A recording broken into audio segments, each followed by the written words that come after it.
अस्सलाम वालेकुम। सियाणे कहंदे भी साड़ियां कीतियां भी साडे अगे, थुआड़ियां कीतियां भी साडे अगे। भी साड़ियां कीतियां भी जेड़ी कौम दिन दे चानने दा कदर ही ना करे, फिर उन्हां दे घर बल्बां ने की रोशनी करनी। साडे इत्थे शहरां दे विच सारियां मार्केटां रात नूं खुलदियां, लै दिने सारा दिन ਉਹ ਸੌਂਦੇ ਆ। कैसी बदबख्त कौम आ भी तुसीं दिन दे चानने 'च काम करो, कोई बिजली दी बचत हो जावे, पर ख्याल ही कोई नहीं किसी नूं। इत्थे एक बंदा दसदा ਕਹਿੰਦਾ ਸਾਲ ਦੇ ਵਿੱਚ 600 ਅਰਬ ਤੋਂ ਉੱਤੇ ਦੀ ਬਿਜਲੀ ਚੋਰੀ ਹੁੰਦੀ ਤੇ ਕਰਦੇ ਚੋਰੀ ਸਾਰੇ ਤਕੜੇ, ਮਾੜਾ ਬੰਦਾ ਤਾਂ ਨੇੜੇ ਨਹੀਂ ਜਾਂਦਾ। ਮੈਂ ਉਹਨਾਂ ਚੋਰਾਂ ਨੂੰ ਪੁੱਛਦਾ ਵੀ ਜੇ ਤੁਹਾਡਾ ਕੀਤਾ ਹੋਇਆ ਚੋਰੀ ਯੂਨਿਟ ਉਹ ਕਿਸੇ ਯਤੀਮ ਮਸਕੀਨ ਜਾਂ ਬੇਵਾ ਦੇ ਬਿੱਲ 'ਚ ਲੱਗ ਕੇ ਆ ਗਿਆ ਵੀ ਅਗਲੇ ਜਾਣ ਦਾ ਸਾਹਮਣਾ ਕਰ ਲਓਗੇ ਹੈ।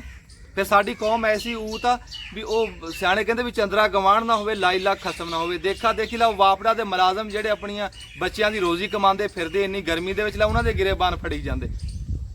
ਉਹ ਗਿਰੇਬਾਨ ਫੜਨੇ ਉਹਨਾਂ ਦੇ ਫੜੋ ਜਿਨ੍ਹਾਂ ਨੇ IMF ਨਾਲ ਮੁਆਹਦੇ ਕੀਤੇ ਆ, ਜਿਨ੍ਹਾਂ ਦੀ ਗੱਡੀਆਂ ਅੱਗੇ ਤੁਸੀਂ ਨੱਚਦੇ ਰਹੇ ਆ, ਜਿਨ੍ਹਾਂ ਨੂੰ ਅਸੀਂ ਇੱਥੇ ਦੇਖਦੇ ਨਹੀਂ, ਖੁਦਕੁਸ਼ੀਆਂ ਕਰਦੇ ਲੋਕ ਨਹੀਂ ਉਹਨਾਂ ਨੂੰ ਦੇਖਦੇ। ਉਹਨਾਂ ਦੀਆਂ ਔਲਾਦਾਂ ਸਾਨੂੰ ਦਿਖਦੀਆਂ ਯਾਸ਼ੀ ਕਰਦੀਆਂ, ਸਾਡੀਆਂ ਔਲਾਦਾਂ ਦਰਖਤਾਂ ਨਾਲ ਟੰਗੀਆਂ ਹੋਈਆਂ ਉਹ ਨਹੀਂ ਇਹਨਾਂ ਨੂੰ ਦਿਖਦੀਆਂ।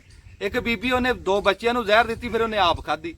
ਮੈਂ 26 ਕਰੋੜ ਆਵਾਮ ਨੂੰ ਪੁੱਛਦਾ, ਮੈਂ ਆਪਣੇ ਆਪ ਨੂੰ ਵੀ ਪੁੱਛਦਾ, ਆਰਮੀ ਚੀਫ ਸਾਹਿਬ, ਚੀਫ ਜਸਟਿਸ ਸਾਹਿਬ, ਜਿੰਨੇ ਵਜ਼ੀਰ ਆਜ਼ਮ ਆ ਸਾਬਕਾ ਪਹਿਲੇ ਦੂਏ ਸਾਰੇ, ਵੀ ਕਿਆਮਤ ਵਾਲੇ ਦਿਨ ਉਹ ਮਾਂ ਪੁੱਤਾਂ ਦਾ ਸਾਹਮਣਾ ਨਹੀਂ ਕਰਨਾ।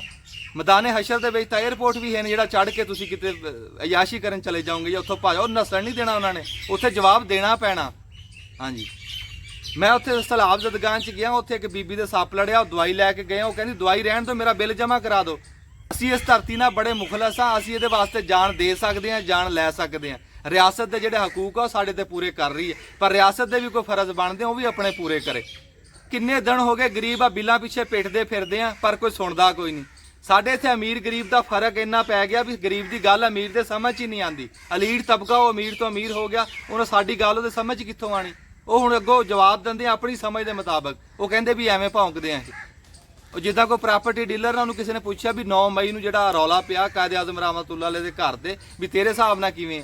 ਉਹ ਹੁਣ ਪ੍ਰਾਪਰਟੀ ਡੀਲਰ ਆਪਣੇ ਸੋਚਣਾ ਹੀ ਦੱਸਣਾ ਉਹਨੇ। ਕਹਿੰਦਾ ਜੀ ਮੇਰੇ ਹਿਸਾਬ ਨਾਲ ਕਾਇਦ ਆਜ਼ਮ ਨੂੰ ਇਹ ਰੌਲੇ ਵਾਲਾ ਪਲਾਟ ਲੈਣਾ ਹੀ ਨਹੀਂ ਚਾਹੀਦਾ ਸੀ।